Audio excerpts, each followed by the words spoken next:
Karachi mini Pakistan है और इसकी अपनी पुलिस ही नहीं। 1800 अरब मुराद अली शाह को दिए, कहां खर्च हुए?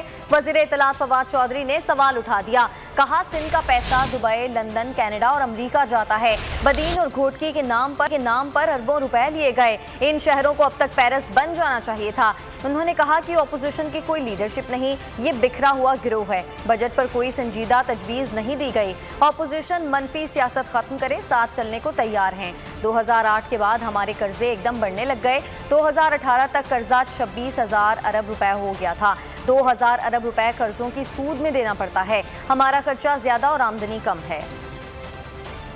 इस साल के बजट में जनाब स्पीकर कोई 700 से लेके 750 अरब रुपया जो है वो सिंध हुकूमत को जा रहा है। 1600 से 1800 अरब रुपया जो है वो मुराद अली शाह साहब चीफ मिनिस्टर सिंध की डिस्क्रिप्शन पे दिया गया है। आखिर वो पैसा गया किधर? उसकी प्लानिंग किधर की गई? आज आप देखिए कराची पाकिस्तान का सबसे बड़ा शहर है। अगर कोई मिनी पाकिस्तान है तो कराची है। आप अंदाजा लगाइए कि कराची की अपनी पुलिस ही नहीं है और आज भी सिंध हुकूमत की कोई कैपेसिटी नहीं है कि वो अपनी कम से कम पुलिस को डेवलप कर सके। बदीन और घोटकी के नाम के ऊपर अरबा रुपया जो है वो लिया जा रहा है। अगर आप उस पैसे का कंपैरिजन करें उन शहरों की हालत के साथ, उन शहरों को तो पेरिस होना चाहिए था। तो सवाल ये पैसा किधर गया? वो पैसा लंदन में जाता है, वो पैसा दुबई में जाता है, वो पैसा कनाडा में जाता है, वो पैसा अमेरिका में जाता है। 1947 से लेके 2008 तक हमारा ये टोटल कर्जा था 6,000 अरब रुपया। 2008 आता है और डेकेड ऑफ डार्कनेस के पहले जार आसिफ जरदारी साहब पाकिस्तान के ऊपर